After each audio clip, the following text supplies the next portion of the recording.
Yes, what's going on, people? Miles in the building right now, and joining me is someone who's always got the freshest beard, yeah, banging beats, everything, you know. Afro B, what you saying, G? Yo, big up Miles, one time, each and every time. You're right. Oh God, you go gas me. I'm trying to gas you, you know.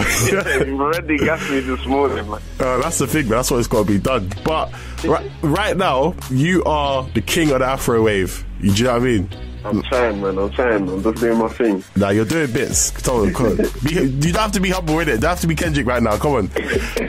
I'm humble. But like, how's it doing? Like right now, how you feeling? How's everything going so far? Yeah, so I dropped my first project in February, Afro Wave. That's out now on Spotify and Apple Music. And yeah, I've been getting very good response from it. Yeah. And it was just mainly to promote, you know, this new genre. Well, not new, but the genre, this kind of new Afro genre people are doing that they can't put a title to, and just show different ways you can merge Afro beats with like the different kind of other genres like bashment, hip hop, commercial, and so forth. Yeah, because it's a situation where, like, obviously the project, like you said, has gone down really, really well. Like, it's been shared across the board. Like, you've got the version, which I personally prefer, innit? The Kenny All-Star over-the-top hosted version.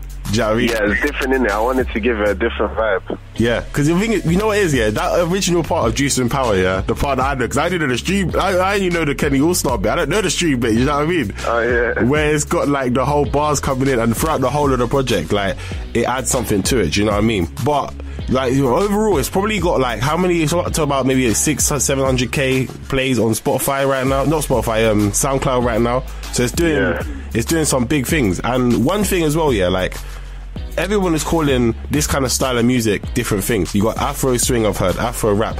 What made you call it Afro wave, though? Because it's just a wave, like, there's so many different ways you can tackle this sound, so it's hard to give it one specific title. Yeah. So Afro rap, not everyone raps. Like some artists do more of the singing thing. Afro swing, I'm not too sure about that name. It's just a wave, innit? But ideally, it should be called fusion. Yeah. But fusion's kind of a boring name. Yeah, man. You know there was fusion got used like 10 years ago to explain something. Yeah. Like it's a trend that's like coming big. Like a lot of people have been kind of doing this for a while, but it's only getting like recognition properly like in the last like maybe year and a half, innit? Because obviously you was dropping a couple of bangers from before with like T and Wayne from time ago. That's kind of like slowly coming back. Apart from Grind Don't Stop, that's a separate thing, innit? That's a banger. It's alright. We'll talk about it in a bit. But like, do you know what I mean? Like for you, like, what has been like the main inspiration for kind of like getting into making the music side of things? You know what? T and Wayne is actually the guy that made me realize my versatility. Swear. Because before I did that, I didn't realize that I was creating hooks when I was already doing it. Yeah. And the songs that I was making was more traditional than the whole rap thing. So literally the songs I did with him were the first one, was kind of my introduction to like this whole Afro merging stuff. Yeah. So that's why I've always got time for him still. Yeah, that's mad, you know. Obviously, and that's still one. Yeah, because before I made the tunes with him, it was like strictly, I made tunes like Baba God and these traditional songs. Yeah. More like proper Afro beats. Yeah, because you mixed up, because you had like Ghanaian sounding songs in there, then you went for like more Ivorian styles, tracks from like Heritage and stuff. So it's, I think, what do you prefer though? Do you prefer making this style or do you prefer making like the traditional style? Does it really matter? It doesn't really matter, you know. I just like music, innit? That's why my project was like the way it was, innit? Just to put everything into one package. Yeah.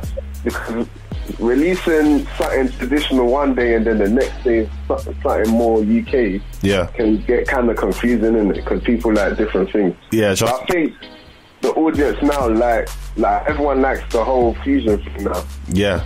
So I'm just riding with that, but at the same time, I'm not going to forget the traditional stuff because people don't like that, and he has a wider reach. Yeah. Well, in Africa and stuff. Yeah, because I was going to say. I was going to say, like, when it comes to, like, moving it to Africa as well, like, there's tracks where you had, like, French words or French chimes in it from before, innit? Yeah. So obviously Ivory Coast, they speak French, right? Yeah. Yeah. So obviously you can speak full fluent French, innit?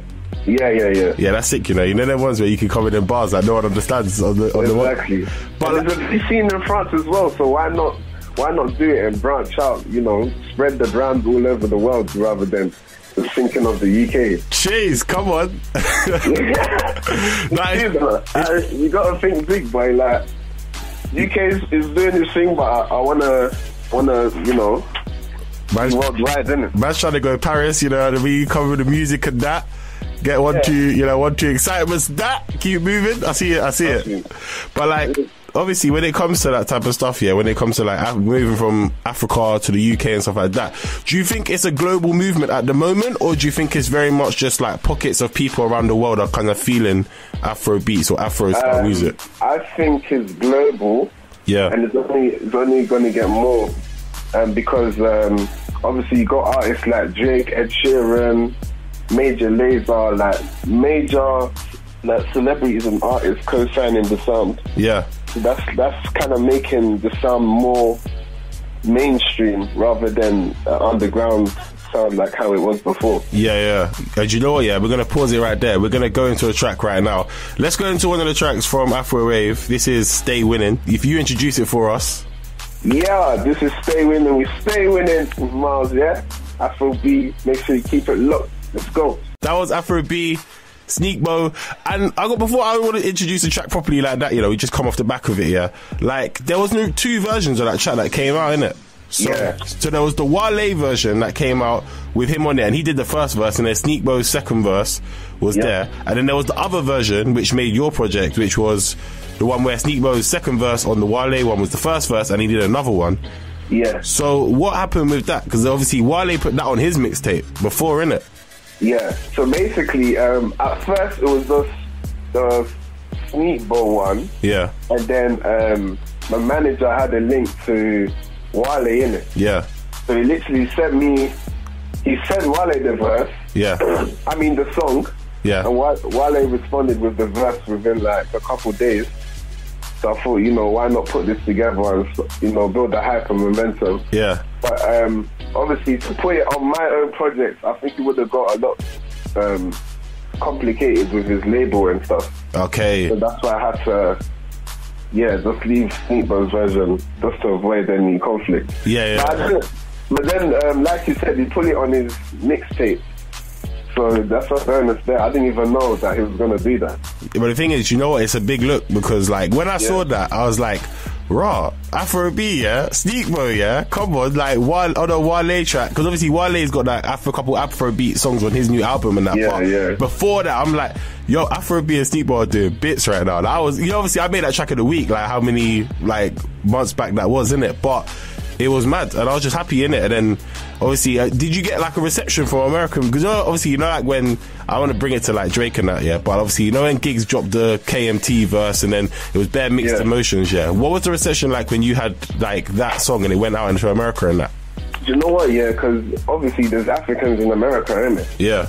So that's going back to the sound is global. Yeah. Like they it's not new. Like that sound isn't new to them, innit? Yeah. So they took it well. Like on Snapchat and Instagram, I was like getting Americans snap me the song and stuff. So they received it quite well. And you know what? Yeah, it worked because obviously when you're saying "stay winning" and that, then that can relate to everyone, innit? Yeah, exactly. And you know what? Let's get to the next track. Yeah, let's not play it yet. Let's talk about it first. The track that I think like has probably been the biggest one off the project so far. Man, coming with that juice and power. Hey, Hey, that track, man. Like when I heard it, you know, obviously I was tweeting it before. Like, obviously I love the 50 Cent bit, like the window shopper. Is it window shopper reference as well, isn't it? Yeah. Like, and obviously you're coming through. You got Yxng Bane on that as well. Like, and like you said, if Tion Wayne like was the person that kind of got you into writing these hooks before you even knew you had hooks, then bruv, he patterned that nice. Still, I'm not gonna lie. Like, you came through mad on this track. Like, how did you and Yxng Bane link up in the first place to make this though? Basically, I didn't know him before I made the track. The producer, Enter the A, he put it together. I was like, you know what, we need Bane on this. And I was thinking about it, I was like, you know what, no one would expect it for one, and I'm sure he's gonna do a good verse as well. Yeah. So we sent it over to him. He done his thing, and then I met him at a couple weeks after that. Yeah. And he's a cool guy. He speaks French as well. He's from Congo. Okay. So we clicked, and then the song spreading like wildfire. Yeah, trust me, like it's almost on 1 million on Gram Daily now, isn't it? Yeah, man. I'll give it probably next week. It'll hit 1 million. That's when I'm gonna cry, boy. Yeah, my first million views. But you know what? Yeah, I thought that track should have had 1 million views a long time ago, though. Not gonna lie. You know what? Maybe I'll try to do a remix or something so that it spreads more in it. Yeah. What? Like, I was gonna ask you. That was gonna be one of my questions as well. Like, obviously with the remix, if you could think of anyone that you want to put on it, obviously you might have done it already. You might not have. Who would you want to put on it, though? I think Giggs, you know. Jeez. I'm gonna try aim high with this one. Someone on that caliber to just take it to the next level. Yeah, man. I think, to be fair, like, if you look at the Done Talking remix here, when they put JME and Frisco on it, Juice and Power can have bare people. Obviously, you don't want to make the track too long. At the point, by the end of the song, you're like, oh, fam, Juice and Power, man. Like, you lost. At the same time, I want it to be different and for it to proper bang. You know what I mean? Yeah. Nah, do you know what? Yeah, I have faith in it. I think when you get 1 million views, like, obviously, I know you're a busy guy. I know you're doing bits out here. You know what I mean? But it's a situation where when it gets to 1 million or like 1.5, drop something, man. Just for the people, you gotta do it. But let's get into the track right about now. So if you introduce it for us. Yo, it's Afro B. I'm with Miles right now, and you're about to listen to the track of the year. This is Juice and Power featuring Yxng Bane. Head to the Aeon Productions. Let's go. Always coming with that energy, you know. Juice and Power.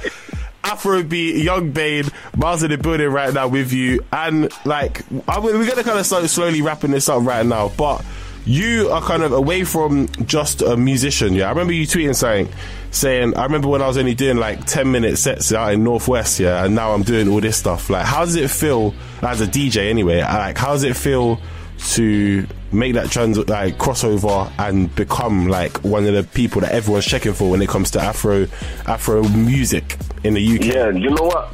Like you said, 7-8 years ago, I used to play in a club called NW10, and that was like strictly dancehall bashment in it. Yeah. So at first it was hard for me to come through, but the more I played week in, week out, like they warmed up to the genre, and obviously it was more traditional at the time. Yeah. And they were speaking in their native language. That's why I think it was hard for people to connect. Yeah. But obviously nowadays, people are using their UK lingo, Jamaican lingo, and it's just easier for other people to understand. And the instrumentals are not as complicated as before. Yeah.